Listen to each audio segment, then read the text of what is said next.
میرے نبی کریم صلی اللہ علیہ وسلم نے فرمایا میرا رب کریم جب کسی کو بیمار کرتا ہے نا تو پھر اللہ فرشتوں کو بھیجتا ہے، فرماتا جب پتہ کر کے آؤ کسی سے میری شکایت تو نہیں کر رہا۔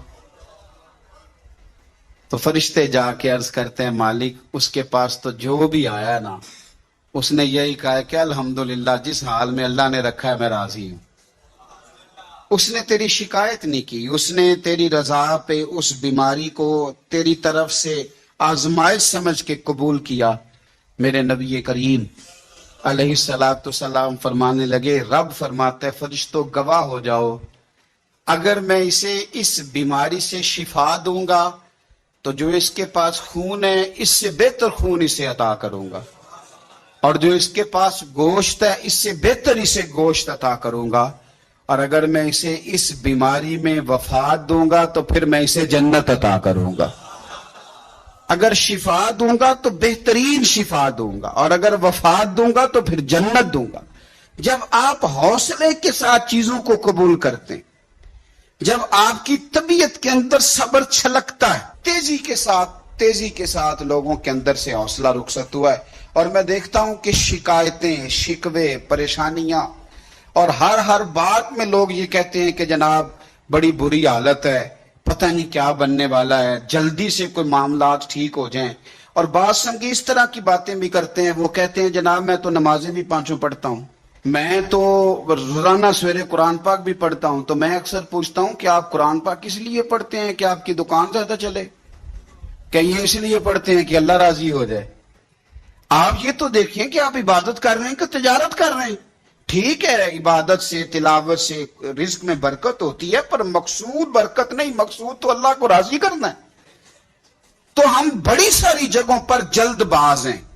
دیکھو اللہ تبارک و تعالیٰ نے ہر چیز کا ایک وقت مقرر کیا ہوا ہے، اور اپنے وقت پر وہ چیز انسان کو نصیب ہو جاتی۔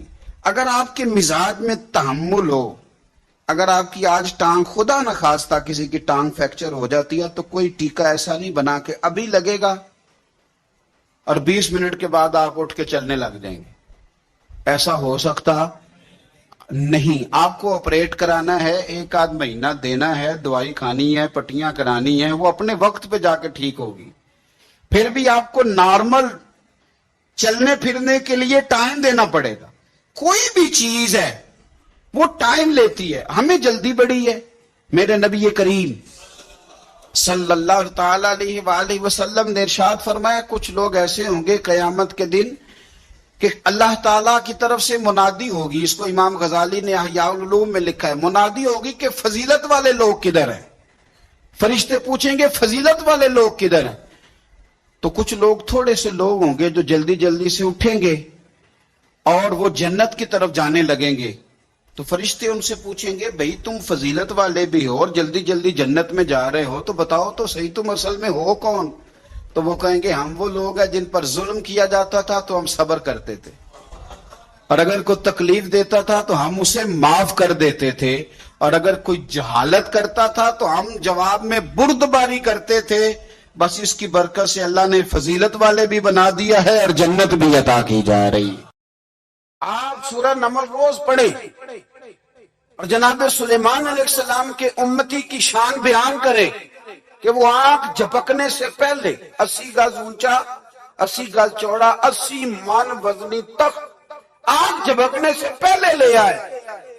کسی بندے کا ایمان خراب نہیں ہوتا۔ اور میرے غوث پاک جیلانی یہ وہ بندے ہیں جن کے بارے میں نبی پاک نے فرمایا کہ میری امت کے علماء بنی اسرائیل کے نبیوں کی طرح ہیں، امتیوں کی طرح نہیں۔ کن کی طرح؟ نبیوں کی طرح، نبیوں کی طرح۔ حضرت غوث پاک رضی اللہ تعالیٰ ہم کو ملنگ لوگ نہیں ہیں، الحمدللہ تعالی ہم تو غوث پاک کی کرامت بھی مانتے ہیں پر قرآن و سنت کی اینک لگا کے مانتے ہیں۔ یہ میری بات سمجھ لیں۔ حضرت غوث پاک رضی اللہ تعالیٰ نے طالب علموں کو سبق پڑھا رہے تھے، تو سبق پڑھاتے پڑھاتے نا ہاتھ آگے بڑھایا تو اچانک ہاتھ واپس آیا تو گیلا ہو گیا تھا سارا۔ تو شاگرد بھی بڑے سیانے ہوتے ہیں، انہوں نے سبق چھوڑ دیا، استاد جی کے گیلے بازوں کو دیکھنا شروع کیا۔ حضور یہ کیا ہے؟ تو غوث پاک بھی غوث پاک تھے. ہر بندے کا ہاضمہ اتنا اچھا نہیں ہوتا کہ اس کو ہر بات ہضم ہو جائے. کئیوں کو بد ہضمی بھی بڑی سخت ہوتی ہے. کھٹے کھٹے ڈکار آتے ہیں بات سن کے, کانوں سے دھواں بھی نکلتے ہیں کئی دفعہ. تو انہوں نے پوچھ لیا فٹافٹ کہ حضور یہ کیا ہوا. تو غوث پاک کو پتا تھا کہ سب کا ہاضمہ ٹھیک ہے. میاں صاحب نے بھی کہا تھا خاصاں دی گلام آگے نہیں مناسب کرنی. اگلا شعر میں نہیں یہ پڑھنا کیونکہ زیادہ ڈاڈ ہے تو میں ادھر ہی رہتا ہوں. اتنا ہی کافی ہے کہ خاصاں دی گلام آگے نہیں مناسب کرنی. انہوں نے کہا حضور یہ کیا ہے؟ تو آپ فرمانے لگے تمہارے والی بات نہیں. اللہ اکبر. ابھی سبق پورا ہو رہا تھا تو بندے دوڑے دوڑے آ گئے اور انہوں نے نعرے لگانے شروع, یا غوث یا غوث یا غوث. لوگ کہتے ہیں غوث پاک سے ملتا نہیں. میں کہ ٹھیک اندے انہوں نہیں نہ ملیا. جنہوں ملیا اس تے رولا پانا نہ بڑا ملیا بڑا ملیا بڑا ملیا. اپنا اپنا معاملہ نا. کسی نے کہا حضور کچھ نہیں دیتے تو کسی نے کہا میرے کریم سے گر قطرہ کسی نے مانگا. دریا بہا دیے در بے بہا دیے. جس کو ملا ہے وہ تو شور کرے گا. تو تھوڑی دیر کے بعد ہی بندے پہنچ گئے.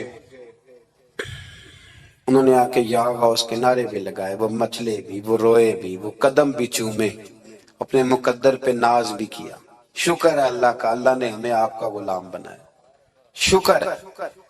تو طالب علموں نے پوچھا ہوا کیا؟ کہنے لگے کشتی میں بیٹھے تھے تو ڈوبنے لگی تھی. تو ہم نے کہا کہ ہم تو غوث پاک کے ماننے والے ہیں. تو پھر حضور غوث اعظم کا دست مبارک نمودار ہوا ہے اور کشتی کو پکڑ کے کنارے لگا دیا ہے. کشتی کو پکڑ کے کنارے لگا دیا ہے. ایک قریب کہنے لگا یہ کیسے ہو سکتا ہے؟ تو دوسرا اس کی کمر پہ تھپکے دے کے کہنے لگا ویسے ہی ہو سکتا ہے جیسے آصف بن برقیہ کے ذات ہوا تھا. بالکل ویسے ہی ہو سکتا ہے. سیدنا غوث اعظم کی کرامات اتنی متواتر کے ساتھ ہے کہ ملا علی قاری فرماتے اتنی تو کرامتیں سنی نہیں جتنی غوث پاک کو اللہ نے عطا فرمائی. رب کریم نے انہیں درجہ دیا, وقار دیا, ان کی دعاؤں کو قبولیت دی. اللہ نے انہیں اعزاز کے ساتھ نوازا. اللہ نے ان پر فضل فرمایا. ایک تاجر تھا تو ملک شام جاتا تھا اکثر تجارت کرنے کے لیے. مال کما کے لاتا, غریبوں کی بھی مدد کرتا, مدارس کی, مساجد کی, سب جگہ جہاں دین کی ضرورت ہوتی پہنچتا. ایک بغداد میں اور درویش بھی گزرے جن کا نام شیخ حماد ہے. وہ بھی بڑے درویش تھے. وہ تاجر شیخ حماد کے پاس گیا, کہنے لگا میرے لیے دعا کر دے, میں جا رہا ہوں سفر کے لیے. تو انہوں نے کہا میں صبح بتاؤں گا. استخارہ کیا, صبح کہنے لگے نہ جانا, تیرا مال بھی لٹ جائے گا اور تو قتل بھی ہو جائے گا. وہ بڑا پریشان ہوا. حضور غوث پاک کے پاس گیا, کہنے لگا حضور وہاں بھی میں نے کہلا بھیج دیا ہے, سامان میرا پڑا ہے, جاؤں گا نہیں, پیمنٹ نہیں کروں گا, ملے گا نہیں تو خسارہ ہو جائے گا, مہربانی فرمائے. غوث پاک نے مراقبہ کیا, فرمایا تو جا اللہ خیر کرے گا, تو جا اللہ خیر کرے گا. مرید کا عمل کے یقین, پیر کا عمل کے یقین. چلے آپ فیصلہ کر لیں تو میں آگے بڑھتا ہوں. حضرت غوث اعظم رضی اللہ تعالیٰ انہوں نے مرید سے کہا تو جا اور اللہ خیر کرے گا. وہ گیا, کہتے میں نے پیمنٹ کی, مال لیا, واپس آیا. گھوڑوں کا سفر تھا, رستے میں رات کو ایک جگہ سویا, خواب دیکھتا ہوں. خواب میں ڈاکو آ گئے, انہوں نے پہلے مال لوٹا, پھر مجھے قتل کیا, اور جب میرے گردن پر انہوں نے خنجر چلائی, خواب دیکھ رہا ہوں تو میری فٹافٹ آنکھ کھل گئی, اور جب میری آنکھ کھلی تو میں اسی وقت ہی رخت سفر باندھا, سر پٹ گھوڑے دڑائے, کچھ رات کو کچھ دن کو, سویرے بغداد پہنچ گیا. کہتے خیال تھا کہ پہلے غوث پاک کے پاس جاؤں گا لیکن پہلے شیخ حماد سے ملاقات ہوگی. میرا چہرہ دیکھا, پریشان تو دیکھ کے مسکرائے, فرمانے لگے بھی تیرا پیر بڑا شاندار ہے, تیرا پیر بڑا شاندار ہے. وہ کام جو حقیقت میں ہونا تھا نا, حقیقت میں انہوں نے دعا کی ہے تو رب کریم نے اسے خواب بنا دیا ہے. ان کی دعا کی برکت سے اللہ نے اسے, اب میں بات مضبوط کرنا چاہتا ہوں تو میں ایک حدیث پاک بھی پڑھ دوں.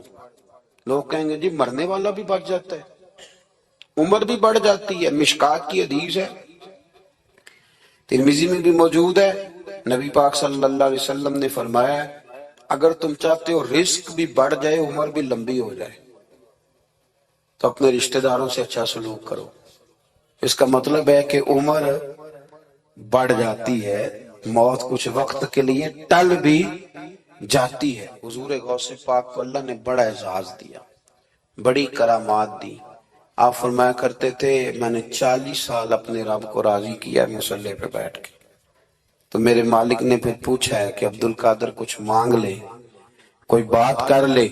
تو سیدنا غوث اعظم رضی اللہ تعالیٰ عنہ فرماتے ہیں کہ میں نے پھر اپنے رب کریم کی بارگاہ میں عرض کیا مالک جو قیامت تک مجھ سے محبت کرے فضل کرنا اسے بغیر توبہ کے موت نہ دینا.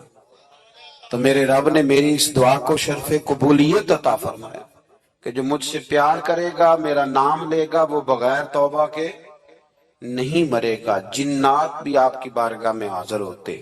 آپ کو شیخ بحر و بر کہا جاتا ہے. جب آپ نے منبر پر بیٹھ کر یہ اعلان فرمایا کہ میرا یہ قدم ہر ولی کی گردن پر ہے، تو خراسان کے جنگلوں میں معین الملت والدین عطائے رسول ہند الولی خواجہ معین الدین اجمیری موجود تھے. تو وہاں اعلان کرنے لگے، کہنے لگے غوث پاک صرف گردن پہ کیوں، آپ میری آنکھوں پہ بھی قدم رکھیں، میرے سر پہ بھی قدم رکھیں.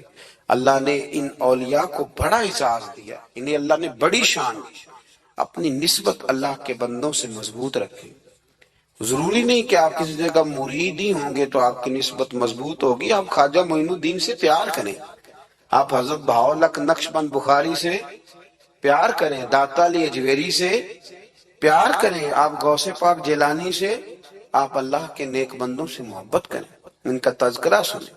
اب تو پوری مہم چلی ہوئی ہے اللہ کے بندوں کے خلاف. لوگوں نے ایسا وار چلایا کہ بس جی کچھ بھی نہیں جی، آپ چھوڑیں، آپ ڈائریکٹ کتاب و سنت کو پڑھیں، کوئی بھی نہیں جی، کوئی ولی نہیں. تو پھر وہ جو اتنی آیتیں ہیں وہ حدیثیں وہ سارا کچھ اس کا مطلب ہے امت میں ولی ہوتے ہی نہیں. تو الا ان اولیاء اللہ لا خوف علیہم ولا هم یحزنون کا کیا معنی ہے؟ اس کا کیا مطلب؟ آپ نے تو ملیاں میٹ کر دیا سارا. پوری مہم چلی اللہ کے بندوں سے پیار کریں. اور میرے نبی پاک صلی اللہ علیہ وسلم نے فرمایا جو جس سے پیار کرے گا قیامت کے دن اسی کے ساتھ اٹھایا جائے گا. اور حضرت ابو ذر غفاری نے عرض کیا تھا یا رسول اللہ اگر وہ ان جیسے عمل نہ بھی کرے تو فرمایا اللہ بڑا کریم ہے، ایمان کی سلامتی سے جائے اللہ ان کے ساتھ ہی کھڑا فرما دے گا. حضرت محدث اعظم پاکستان مولانا سردار احمد صاحب رحمۃ اللہ علیہ بڑے مصروف آدمی تھے، پر بڑھاپے کے عالم میں بھی نا شیخ الحدیث تھے. شاید اتنے کسی کے شاگرد دنیا میں ہوں جتنے حضرت کے تھے. ہر جمعرات کو فیصل آباد سے لاہور آتے تھے داتا صاحب کے مزار پہ حاضری دے. ہر جمعرات. یہ چند دن پہلے ہمارے ایک بزرگ افریقہ سے آئے ہوئے تھے، افریقہ سے. تو پوچھا حضرت جی خیریت سے آنا ہوا؟ تو کہنے لگے پہلا مقصد تو داتا صاحب کے مزار پہ حاضری دینا اور باقی اس کے بعد. تو ہر جمعرات کو حضرت محدث اعظم رحمۃ اللہ علیہ آتے تھے، ہر جمعرات. ایک مولوی صاحب نے ایک دفعہ شوشہ چھوڑ دیا لاہور میں کہ داتا صاحب کی قبر تو قلعے میں ہے. لوگ شوشہ چھوڑتے رہتے ہیں نا کہ چلو کسی طریقے سے بندے ہٹائے جائیں، پر جن کی محبت اللہ دلوں میں پیدا کرے ان سے کیسے ہٹایا جائے؟ وہ جی ادھر قبر ہی نہیں، وہ تو قلعے میں ہے. وہ تجھے کون بتا گیا؟ کہتا جی میں نے ایک روایت پڑھی فلانے بندے نے لکھا ہے. چلو جی الجھاؤ بن گیا. ہمارے ہاں جو نوکھی بات کر دے اس پہ بحث بھی شروع ہو جاتی. بڑی لہد ہوئی، بڑا کچھ ہوا. سید ابو البرکات شاہ صاحب ایک بہت بڑے عالم گزرے ہیں. داتا صاحب کے مزار سے تھوڑا سا آپ آگے بڑھیں تو حزب اللہ ناف بہت بڑا مدرسہ ہے، اس کے وہ شیخ الحدیث تھے، اعلیٰ حضرت کے خلیفہ تھے، سید تھے. حضرت مولانا سردار احمد صاحب سپیشل فیصل آباد سے آئے. ساری دنیا جناب رسالت معاب صلی اللہ علیہ وسلم کی محتاج ہے. آپ اس بات کو سمجھ لیں کہ بڑے ذوق سے، شوق سے اور ممکن ہے دیانتداری سے بھی کوئی کہہ دے لا الہ الا اللہ، لا الہ الا اللہ، تو وہ مومن نہیں ہو سکتا جب تک کہ محمد رسول اللہ نہیں کہہ دیتا. اللہ کریم نے ایک اصول بیان کر دیا ہے کہ ایمان ذات رسالت معاب صلی اللہ علیہ وسلم کی لائی ہوئی چیزوں کو ماننے کا نام ہے.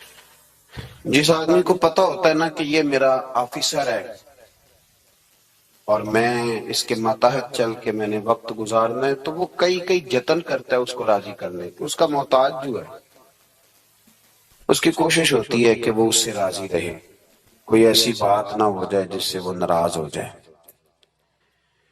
جس آدمی کو پتہ ہوتا ہے کہ میں نے اس سے سودا خریدنا ہے، یہ نہیں دے گا تو میری دکان نہیں چلے گی، تو وہ بھی کوشش کرتا ہے. ہماری اکثر شادیاں سیاسی ماحول بن جاتی ہیں، ہمارے اکثر افطار کے پروگرام سیاسی، ہم انہی لوگوں کو بلاتے ہیں جن سے ہمارا لین دین وابستہ ہوتا ہے، ہماری ضروریات زندگی وابستہ ہوتی ہیں. صرف ایک فکر آپ کی خدمت میں عرض کرنا چاہ رہا ہوں، آپ اس پہلو کو ضرور سمجھ لیں کہ عام دنیا داری میں انسان جس کا محتاج ہوتا ہے اس کے لیے بڑے جتن کرتا ہے، اس کے لیے بڑی کوششیں کرتا ہے. تو اگر دنیا داری کے لیے جہاں آپ اتنی کوشش کرتے ہیں، تو جن کے آپ ایمان کے لیے بھی محتاج ہیں، ایقان کے لیے بھی محتاج ہیں، اچھی زندگی کے لیے بھی محتاج ہیں، اور جنت میں جانے کے لیے بھی محتاج ہیں، ان کے لیے کس قدر زیادہ کوشش کرنی چاہیے، کس طرح کا رویہ اختیار کرنا چاہیے. آپ اگر صحابہ کرام علیہم رضوان کی زندگی کو دیکھیں تو انہوں نے نا موقوف کر دیا ہر چیز کو. ہمارے ہاں ایک لفظ بولا جاتا ہے انشراح صدر، اس کا مطلب ہوتا ہے سینہ کھل جانا. کچھ لوگوں کے سینے کھلتے نہیں، ساری زندگی سینے بند رہتے، کوئی چیز اندر داخل نہیں ہوتی. دریا بھی قریب بہہ رہا ہو تو بیچارے خشک کے خشک رہ جاتے ہیں. کچھ لوگوں کو اللہ انشراح صدر عطا کرتا ہے، انہیں سمجھ آ جاتی ہے کہ میرا نا علاج کیا ہے. یہ بتائیے کہ مریض بہت زیادہ خطرناک کون سا ہوتا ہے؟ جس کے مرض کی تشخیص نہیں ہوتی، جسے یہ پتہ نہیں چلتا کہ میرا مرض کیا ہے اور میرا طبیب کیا ہے اور میں نے دوائی کون سی کھانی. نبی کریم صلی اللہ علیہ وسلم کے غلام حضور کے صحابہ سمجھ گئے تھے کہ ہماری ہر بیماری کا حل ہمارے نبی کی بارگاہ میں موجود ہے. وہ سمجھ گئے، انہوں نے نہ پھر دائیں بائیں نہیں دیکھا، الجھے نہیں کسی جگہ. ہم بڑے سمجھدار لوگ ہیں لیکن ہم الجھے ہوئے ہیں، ہماری منصوبہ بندی بڑی لمبی چوڑی ہے. میں رات پڑھ رہا تھا، سیدنا غوث پاک رضی اللہ تعالیٰ عنہ کے گھر میں جب بھی کوئی بچہ پیدا ہوتا تھا نا تو آپ اسے ہاتھوں پہ اٹھا کے فرماتے تھے تو میت ہے، تو ایک دن مر جائے گا. میں تیرے ساتھ پیار ضرور کروں گا، محبت ضرور کروں گا، پر ہے تو میت، تو ایک نہ ایک دن مجھے چھوڑ کے چلا جائے گا. تو فرماتے تھے میں تجھ سے پیار ضرور کروں گا پر سب سے زیادہ پیار اس سے کروں گا جو حی بھی ہے اور قیوم بھی ہے، جس کو کبھی موت اس سے بڑھ کر پیار کروں گا. میرے عزیز، اگر انشراح صدر مل جائے، اگر ذوق نصیب ہو جائے کہ سارا کچھ حضور کے قدموں سے وابستہ ہے، پھر زندگی آسان بھی ہو جاتی ہے اور بہت ساری دوڑ زندگی میں ختم ہو جاتی ہے. انسان بڑے دروازے چھوڑ کے ایک دروازے کی طرف آ جاتا ہے، اسے سکون نصیب ہو جاتا ہے. رسول کریم صلی اللہ علیہ وسلم کے ہم محتاج ہیں. جتنے ہمارے دکھ ہیں نا دور دراز پھیلے ہوئے، ان سب دکھوں کا مداوا حضور کے قدموں میں بیٹھ جانا. تھک گئے ہیں لوگ، تھک گئے اپنے عزیزوں سے، رشتہ داروں سے، دوست تعلق داروں کو راضی کر کر کے، پر نتیجہ صفر ہے، کچھ نہیں نصیب ہوتا. ذات رسالت معاب وہ حسین ذات ہے کہ آپ جتنا نبی کریم صلی اللہ علیہ وسلم کے قریب جائیں گے اتنا اللہ آپ کو سکون عطا فرمائے گا، آپ کو طمانینت کی دولت ملے گی. آپ دیکھیں کہ کچھ صفتیں نبی پاک صلی اللہ علیہ وسلم کی ایسی ہیں کہ جن صفات کی اگر انسان غلامی کر لے بڑی ساری چیزوں سے بچ جاتا ہے. ہمارے زمانے میں ایک چیز ہے جس کا نام ہے اشتعال، ایک ہے غصہ، ایک ہے جلال. دنیا میں سب سے بیوقوف بندہ وہ ہے جسے کوئی اشتعال دلاتا ہے. وہ تو یوز ہوتا ہے، وہ تو استعمال ہو گیا۔ ہمارے ہاں سب سے زیادہ بیوقوفی، یعنی اگر جس ملک کے وکیل بھی استعمال ہو جائیں اور جس ملک کے ڈاکٹر بھی استعمال ہو جائیں اور اسلامک یونیورسٹی میں پڑھنے والے وہ بچے جو گریجویشن کے بعد گئے ہیں وہ بھی استعمال ہو جائیں، تو پھر صرف یہ ہے کہ ہمیں نہ کوئی استعمال کرتا ہے، ہمیں کوئی اشتعال دیتا ہے۔ اب ہماری دنیا میں نہ کچھ ایسے اسلامی ملک ہیں جو اب ملک ہی نہیں رہے۔ عراق اب کسی ملک کا نام نہیں، لیبیا اب کوئی ملک نہیں رہا، شام اب کوئی ملک نہیں۔ پتہ نہیں آپ کو سمجھ آ رہی ہے کہ نہیں آ رہی میری بات کی؟ عراق کے اندر جس گروہ کی جتنے حصے پر حکومت ہے نا، ایک صوبے پہ حکومت ہے تو وہ الگ حکومت کر رہا ہے اس وقت، اور جس کی جتنے ضلعوں پہ حکومت ہے جو پاورفل ہے وہ الگ حکومت کر رہا ہے۔ لیبیا کا بھی یہ حال ہے، شام کا بھی یہی حال ہے۔ خدا نہ خواستہ جو یمن کی طرف لوگوں کی نظریں اور معاذ اللہ عرب شریف کی طرف جس کو سعودی عرب کہا جاتا ہے ادھر بھی لوگوں کی گنونی نظریں ہیں، اگر وہاں بھی خدا نہ خواستہ یہ جیسے الگ الگ کر کے مسلمان کو مارا جا رہا ہے تو اللہ نہ کرے وہاں بھی ایسا ہو جائے۔ لیکن اب یہ ملک ہی نہیں رہے، یہ چھوٹی چھوٹی ٹکڑیوں میں بٹ گئے۔ کیوں بھلا؟ ہمیں لوگ اشتعال ہی بڑا دلاتے ہیں۔ میرے رسول کریم صلی اللہ علیہ وسلم کا کمال یہ ہے کہ رسول پاک کو کبھی اشتعال نہیں آیا، اور بھائی حضور کو کبھی اشتعال ہے؟ بول کے بتائیے۔ اشتعال چھوڑ دو، ہم محتاج ہیں نبی پاک کے، ہم نے جو سیکھنا ہے اپنے نبی سے سیکھنا ہے۔ وہ اگر زندگی میں آپ نے اشتعال چھوڑ دیا، بہت سارے لوگ دانا پھینکنے آتے ہیں، وہ پھینک کے چلے جاتے ہیں، ہم پیچھے سے لڑتے رہتے ہیں۔ اگر آپ اشتعال چھوڑ جائیں، دیکھو حضور کے میلاد پر میں نے کیا بات چھیڑی ہے، بڑی ضروری سمجھی ہے تو چھیڑی ہے۔ نبی پاک کو نا اپنے دادا سے بڑا پیار ہے، بڑا دادا سے، والد سے تو ہوتا ہی ہے، ماں سے تو ہوتا ہی، حضور کو اپنے دادا سے۔ بخاری شریف میں حدیث ہے، جناب ابو سفیان رضی اللہ تعالیٰ عنہ حدیث کے راوی ہیں، فرماتے ہیں کہ جنگ میں حضور کے ساتھ تھا فتح مکہ کے بعد، تو کافروں نے بڑا شدید حملہ سامنے سے کر دیا۔ فرماتے ہیں جب انہوں نے شدید حملہ کیا تو مسلمان تھوڑے پیچھے ہٹے، ارادہ یہ تھا کہ نئی منصوبہ بندی کے ساتھ آگے بڑھیں گے۔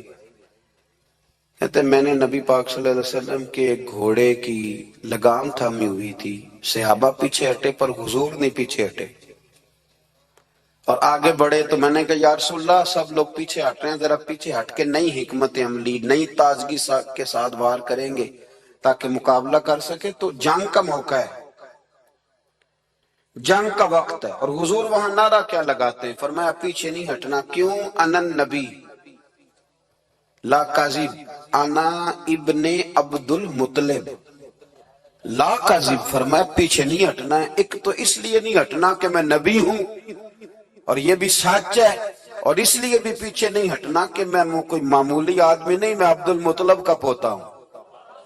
اب پیچھے ہٹنا کتنی دلچسپی ہے اپنے دادا کے ساتھ، کتنا پیار ہے۔ ضروری نہیں دادا پی ایچ ڈی ہو تو پھر ہی پیار کیا جائے، یہ بھی ضروری نہیں کہ دادا کروڑ پتی ہو تو پھر بھی پیار کیا جائے، یا دادا پیر ہو، صوفی ہو، عالم ہو تو پھر ہی پیار کیا جائے۔ ماں باپ تو ماں باپ ہی ہوتے ہیں، ماں باپ تو ماں باپ ہوتے ہیں۔ مجھ سے کوئی کہے میں اپنی اماں پہ 6 جلدوں میں کتاب لکھ سکتا ہوں، میں ذمہ داری سے کہہ رہا ہوں، وضو کے ساتھ بیٹھا ہوں۔ اگر کبھی اللہ مجھے موقع دے تو میں کئی جلدوں میں اپنے والد پر کتاب لکھ سکتا ہوں۔ یہ ضروری تو نہیں کہ ماں باپ پڑھے لکھے ہوں تو پھر ہی ان پہ لکھا جا سکتا ہے۔ ماں اگر اپلے بھی تھاپتی ہو نا، اسے الف با تا سا نہ بھی دیکھ کے پڑھنا آتا ہو تو بیٹے سے پیار کتنا کرنا ہے یہ اسے آتا ہوتا ہے، یہ اللہ اسے دے کے بھیجتا ہے، اس کے لیے کسی پی ایچ ڈی کی ضرورت یہ اسے پتہ ہوتا ہے، یہ اللہ تعالیٰ اس کے سینے میں پہلے اتارتا ہے۔ نبی پاک صلی اللہ علیہ وسلم کو بڑا پیار ہے۔ آنا ابن عبد المطلب، اور میں کوئی معمولی آدمی نہیں، میں عبد المطلب کا پوتا ہوں۔ یہ جنگوں میں حضور اعلان کرتے۔ اب دوسری کتاب دیکھی الوفا شریف میں اور شفا شریف میں حدیث ہے، حضرت عمر فاروق راوی فرماتے میں کھڑا تھا، یہودیوں کا ایک بہت بڑا عالم ہے، زید بن دسنا اس کا نام ہے، حضرت بلال حبشی رضی اللہ تعالیٰ عنہ فرماتے ہیں کہ جب کہیں ضرورت پڑتی تھی تو ہم لوگوں سے قرضہ لیتے تھے، وہ ایک دن مجھے کہنے لگا مجھ سے قرضہ لے لیا کرو، میرے پاس پیسے پڑے ہوتے ہیں، میں نے اس سے قرضہ لے لیا نبی پاک صلی اللہ علیہ وسلم کے مہمانوں کے لیے، کیونکہ میری ذمہ داری تھی مہمانوں کی دیکھ بھال۔ آپ فرماتے ہیں کہ ابھی اس کے حضرت عمر فرماتے ہیں کہ وعدے میں 3 دن باقی تھے، میں حضور کے ساتھ تھا، وہ عالم تھا یہودیوں کا، تورات جانتا تھا، تو چوک میں اس نے کھڑا کر لیا اور کھڑا کر کے کہنے لگا نبی کریم صلی اللہ علیہ وسلم سے کہ میرے پیسے دیں،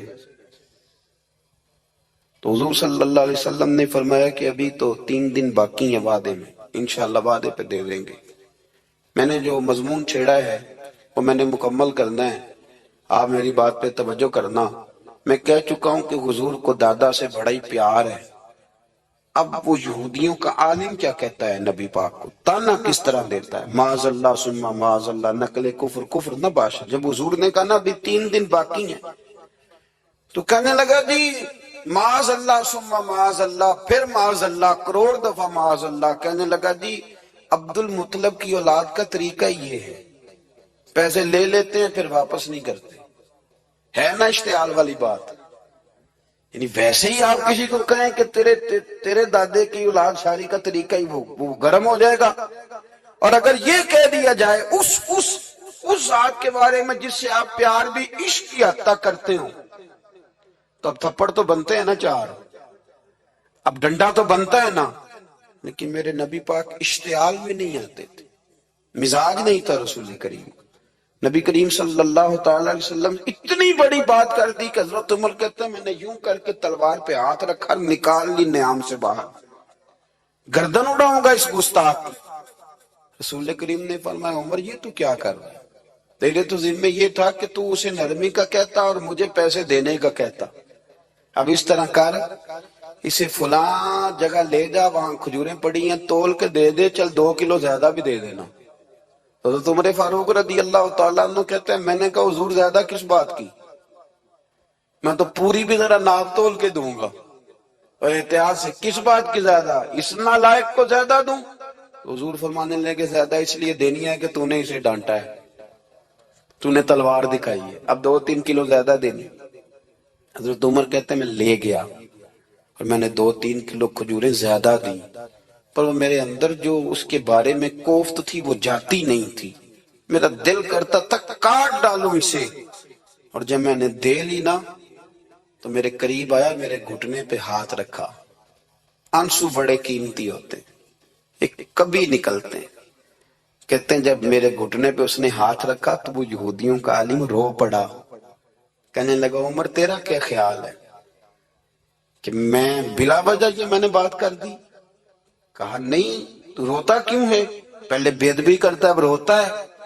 تو کہنے لگا عمر میں کوئی معمولی آدمی نہیں، میں پڑھا لکھا بندہ ہوں، معمولی ہوتا تو جلدی مان جاتا، میں تورات کا، انجیل کا، زبور کا عالم ہوں، میں نے آخری نبی کی ساری صفتیں اپنی کتابوں میں پڑھی ہیں، میں نے ساری باتیں چھپ چھپ کے نبی پاک میں دیکھ لی تھی، ایک بات میں نے حضور کی آزمانی تھی ابھی، وہ یہ تھا کہ نبی پاک کے سامنے جتنی بھی جہالت کرو گے نا، اللہ کے رسول کا حلم اس پر غالب آ جائے گا، حضور کا صبر اس پر غالب آئے گا۔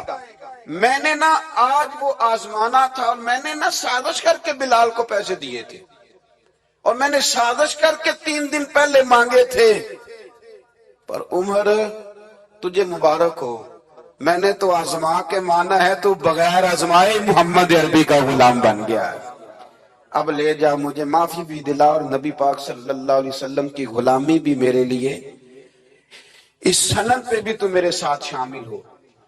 زندگی میں اشتعال نہ اپنے آپ کو آنے دیں۔ لوگ دنیا میں باتیں کرنے آئے ہیں، اور باتیں کرنے والے رہ جایا کرتے ہیں، باتیں کرنے والے، میری بات کی سمجھ آ رہی ہے، اور کام کرنے والے وہ کر جاتے ہیں۔ اگر آپ باتوں پہ آپ وقت گزاریں گے تو رہ گئے. اشتعال، وکیلوں کو بھی یہاں اشتعال آتا ہے، یہاں ڈاکٹروں کو بھی اشتعال آتا ہے، یہاں فلانے کو بھی اشتعال آتا ہے، یہاں بھیا آپ کس چکر میں پڑ گئے؟ اگر آپ کو اشتعال ہی آنا ہے، آپ دیکھیں نا اہل طائف نے نبی پاک کے ساتھ کیا کیا. تاریخ میں نا کچھ الفاظ ایسے ہیں جو پڑھے نہیں جاتے. جب انہوں نے کہا کہ معاذ اللہ آپ نبی ہیں جو دروازہ دروازہ گھوم رہے ہیں، آپ نبی ہیں جن کے ساتھ لشکر ہی کوئی نہیں، پیسے ہی کوئی نہیں، آپ ہیں، اتنے سخت جملے، پتھر بھی مارے. اشتعال تو 1.5 منٹ میں آ جاتا بندے کو، اور ہمارے ہاں تو رہ بھی صرف اشتعال ہی گیا ہے، صرف اشتعال ہی ہے. جس کو دیکھو اسے اشتعال ہے، ادھر بھی لڑائی، ادھر بھی دنگا، ادھر بھی فساد. بھیا آپ چھوڑیں. رسول کریم علیہ الصلوۃ والسلام کو حضرت زید بن حارثہ نے کہا حضور دعا کریں یہ تباہ ہو جائے. نبی پاک نے فرمایا لفظ حدیث کے، فرمایا لم ابعث لعانا، فرمایا میں کو تانے دینے والا بن کے آیا ہوں، میں وہ ہوں جو تانا زنی کروں گا، بد دعا دوں گا انہیں. فرمایا انما بعثت ہادیا و رحمہ، فرمایا میں تو رحمت بن کے آیا ہوں اور لوگوں کو ہدایت کا راستہ دکھانے کے لیے آیا ہوں. زندگی میں کبھی بھی اشتہار. ایک بات اور کرنی ہے آپ سے، اس پر بھی آپ نے خاص توجہ کرنی ہے، جو ہمارے لیے سرکار کی محتاجی میں سے خیرات ہم نے لینی ہے. وہ یہ ہے نبی پاک صلی اللہ علیہ وسلم کو نا قرآن مجید نے حریص کہا. اللہ اکبر. یہاں شاید آپ مجھے کہہ دیں تو میں ناراض ہو جاؤں، لیکن قرآن نے کہا حریص علیکم بالمؤمنین رؤوف الرحیم. اللہ کرے کہ ہم قرآن کے الفاظ پر غور کریں. حریص علیکم، اے میرے محبوب کے غلاموں، نبی پاک صلی اللہ علیہ وسلم نا تم پر حریص ہیں، یعنی تمہاری بھلائی چاہنے میں جلدی کرتے ہیں. تمہاری بھلائی چاہنے میں،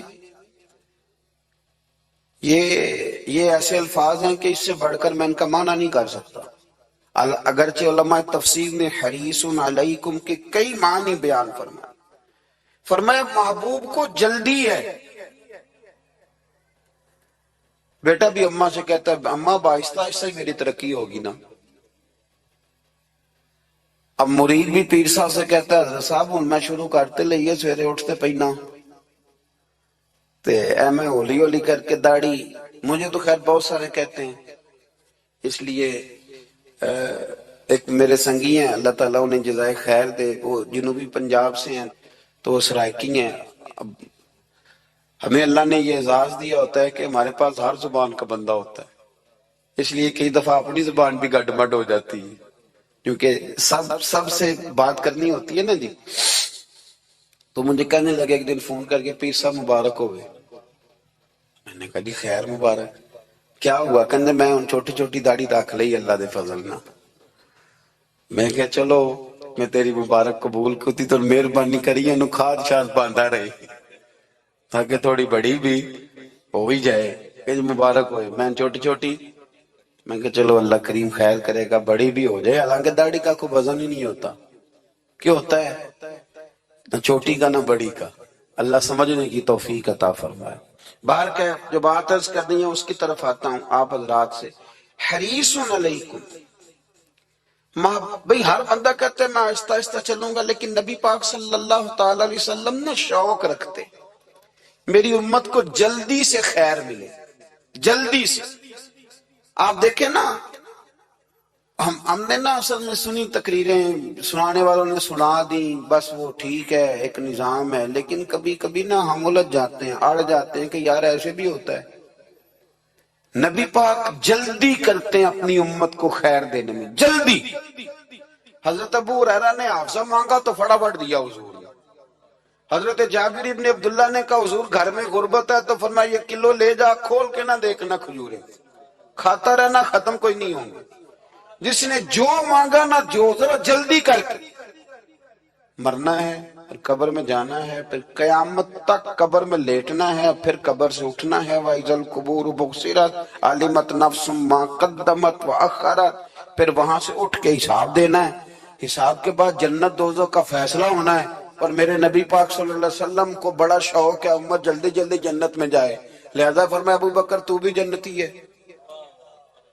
حضور وہ قبر، وہ اٹھنا، وہ حساب کتاب، فرمایا میں جانوں اللہ جانے۔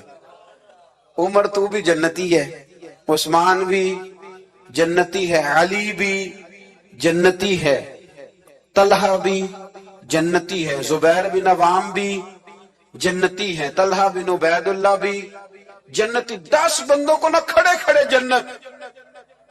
امام حسن اور حسین پیچھے کھیل رہے تھے تو پوچھ لیا کسی نے، حضور یہ 10 تو جنتی ہیں، تو فرمایا جو پیچھے ہیں تو کہا سید الشباب اہل الجنہ، یہ جنتی ہیں اور یہ جنتیوں کے سردار ہیں۔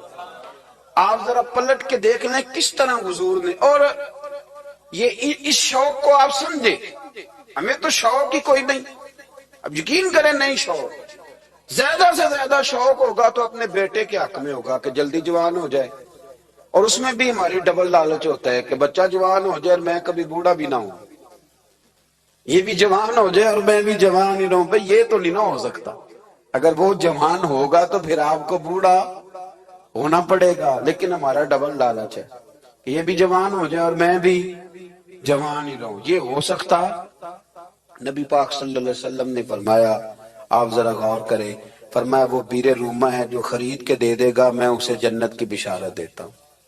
فرمایا جو مسجد بنائے گا میں گارنٹی دیتا ہوں اپنے لیے جنت میں مکان بنا لے گا۔ میرے رسول کریم علیہ السلام جنت کو آسان کرتے چلے گئے، فرمایا 2 چیزوں کی ضمانت دے دے، زبان اور شرمگاہ کا غلط استعمال نہ کرنا، میں تجھے گارنٹی دیتا ہوں کہ رب تجھے بغیر حساب کتاب جنت عطا کر دے۔ جلدی کے ساتھ حضور نے یہ شوق پیدا کیا۔ ہمارے یہاں نا ہر معاملے میں تیزی ہے، امیر راتوں رات ہونا ہے، حسین راتوں رات ہونا ہے، اور بادشاہ بھی نیک ذرا آہستہ آہستہ ہو کے کرنا ہے، آہستہ آہستہ آہستہ آہستہ۔ اور تو ہر بلے مسیطے بہ رہنا ہے تے اور کتے بھئی جی، بھئی مسجد اللہ کا گھر ہے، تیرے گھر بیٹھتے تو 2-3 زیادہ بیٹھتے، تو نے کہنا تھا کوئی اور کام بھی کریا کر، اللہ کے گھر بیٹھے ہیں تو یہاں بھی تجھے اعتراض ہے، کدھر جا کے بیٹھے، کدھر بیٹھے جا کے۔ ہمارا ایک پیر بھائی تھا، اللہ اکبر، تو حضرت صاحب کے پاس آ کے نا کسی نے شکایت لگائی اس کی کہ اس کے گھر والے کہتے ہیں تیار والے پیران کو لے بیٹھا رہنا ہے، تو سب آس پہ فرمان لگے ایک بار پھر گل کری، کہتا جو کہتے ہیں ہر وقت پیروں کے پاس بیٹھ رہتا، فرمایا یار بڑا مزہ ہے، ایک بار پھر کری۔ تو وہ جب حضرت صاحب کو مزہ آتا تھا تو ہمیں مفت میں آنا شروع ہو جاتا تھا۔ تو یہ تو بڑی بات ہے نا جی کہ کوئی کسی اللہ والے کے پاس بیٹھتا ہے۔ میری بات کو سمجھ لیں، جلدی کرتے رسول کریم، ہمیں بھی تھوڑی جلدی کرنی چاہیے نبی پاک کا غلام بننے۔ صحابہ نے بڑی جلدی کی، آپ یقین کریں 1 منٹ بھی دائیں بائیں نہیں، بس آج حکم آیا، آج ختم، آج ہی عمل ہوگا، کل پرسوں ترسوں کی بات کوئی نہیں۔ ساری دنیا جاتی ہے نا مدینہ شریف اور جا کے دیکھتی ہے مسجد قبلتین، 2 قبلوں والی مسجد، یار بڑا مشکل کام ہے، بڑا مشکل کام ہے۔ لوگ کہتے ہیں پہلا تسی انجان دے سو، اب یہ کہنا شروع کر دیے بڑا مشکل کام ہے۔ حضور نے 4 رکعتوں والی نماز 2 ادھر منہ کر کے پڑھائی اور پھر 2 رکھتے ہیں، اور یار مشکل ہے کام، بڑا مشکل۔ یہاں تو میرے بھائی پگڑی کا سٹائل بدل ناراض ہو جاتے، اور میرے رسول کریم صلی اللہ علیہ وسلم نے کعبے کا رخ ہی پھیر لیا تو سلام کے بعد صحابہ نے سوال نہیں کیا۔ کسی نے پوچھا کل تم نے 2 ادھر پڑھی تھی، آج 2 ادھر پڑھی، انہوں نے کہا ہم نے قبلہ نہیں دیکھا، ہم نے تو یہ دیکھا امام کدھر جا رہا ہے۔ حاجیو آؤ شہنشاہ کا روضہ دیکھو، کعبہ تو دیکھ چکے اب کعبے کا بھی کعبہ دیکھو۔ جلدی کریں، وقت بڑا تھوڑا ہے، بیماری فٹافٹ آ جاتی ہے کچھ پتہ نہیں چلتا، کمزوری فٹافٹ آ جاتی ہے کچھ پتہ نہیں چلتا، بہت سارے حالات ہیں جو جلدی خراب ہو جاتے ہیں۔ نبی پاک صلی اللہ تعالی علیہ وسلم نے نا اپنی امت کو بڑی ساری خیر اللہ سے لے کے دی، ہمارا دین بڑی جلدی مکمل ہوا، 23 سالوں میں مکمل دین حضور نے ہمیں عطا فرمایا۔ اور پھر ایک اور مزے کی اور لطف کی بات یہ کہ ایک ہے کہ جنگیں بھی ہو رہی ہیں، ہم کہتے ہیں جی آرام سے بیٹھیں گے تو دین کی بات کریں گے، جنگیں بھی جاری ہیں، بدر ہے، احد ہے، آخر دم تک۔ جس دن سرکار کا وصال ہوا اس دن بھی نبی پاک صلی اللہ علیہ وسلم نے لشکر روانہ کیا، اس دن بھی لشکر روانہ کیا، جنگیں بھی ہو رہی ہیں، اور ساتھ ساتھ رسول پاک نماز، عبادت، تہجد، مسواک، شریعت، دین، تقوی، پرہیزگاری، ان ساری باتوں کا درس بھی بیان فرما رہے ہیں۔ ہم کہتے ہیں جی وہ فلانے حالات ٹھیک ہو جائیں گے کاروباری تو پھر میں مسجد ہوں۔ بھئی حالت جنگ میں بھی جنگ بھی چلتی رہتی تھی، تہجد بھی چلتی رہتی تھی، وہاں یہ حال تھا کہ وہاں پریشانی بھی چلتی رہتی تھی اور درود و سلام بھی چلتا رہتا تھا۔ میرے رسول کریم صلی اللہ علیہ وسلم کے غلاموں، اپنے زندگی میں ناکام وہ لوگ ہو جنہوں نے وقت ضائع کیا، وقت نہیں ضائع کرے۔ ایک آدھ بات حضور غوث پاک کی عرض کرتا ہوں۔ حضور غوث پاک رضی اللہ تعالیٰ عنہ نے نا نبی پاک صلی اللہ علیہ وسلم کی اتباع میں وقت گزارا ہے۔ کچھ بندے اللہ کے بڑے خاص ہوتے ہیں، حضور غوث پاک رضی اللہ تعالیٰ عنہ کو اللہ نے اعزاز عطا فرمایا، شان عطا فرمائی کہ غوث اعظم درمیان اولیاء، چو محمد درمیان انبیاء۔ اس طرح نبیوں میں رسول کریم کا مقام ہے نا، اس طرح ولیوں میں غوث پاک جیلانی کا مقام ہے۔ حضور غوث پاک رضی اللہ تعالیٰ عنہ کو اللہ نے کئی اعزازات دیے۔ سب سے بڑی بات یہ کہ اللہ نے انہیں کرامات عطا کی۔ کرامت دین کا پورا ایک حصہ ہے۔ ہمارے یہاں نا لوگ کہتے ہیں اخلاق بیان کریں جی، وہ کہتے کیا تھے؟ کرامت کیا ہوتی؟ بھئی کرامت تو قرآن پاک نے بیان فرمائی۔ آصف بن برخیہ جناب بلقیس کا ملکہ بلقیس کا تخت لائے تھے، یہ اللہ نے کیوں آیت نازل کی قرآن پاک میں؟ وہ قصہ کہانی ہے کہ وہ جی تخت لائے، یہ کیوں بیان کی؟ اور تخت آیا کس طرح آیا؟ انہوں نے کہا کہ آنکھ جھپکنے سے پہلے آ جائے گا، پھر آیا کہ نہیں آیا؟ ان سے پوچھا یہ کیسے آیا؟ کہنے لگے ھذا من فضل ربی۔ او سنگیو، صرف حضرت سلیمان علیہ السلام کا امتی تخت لا سکتا ہے، نبی پاک کا غلام نہیں لا سکتا؟ یار آپ نے کرامت کا انکار کر کے اپنے آپ کو کمزور کر لیے۔ اور نہیں جی نہیں، یہ کیسے، کیا مطلب ہے اس کا؟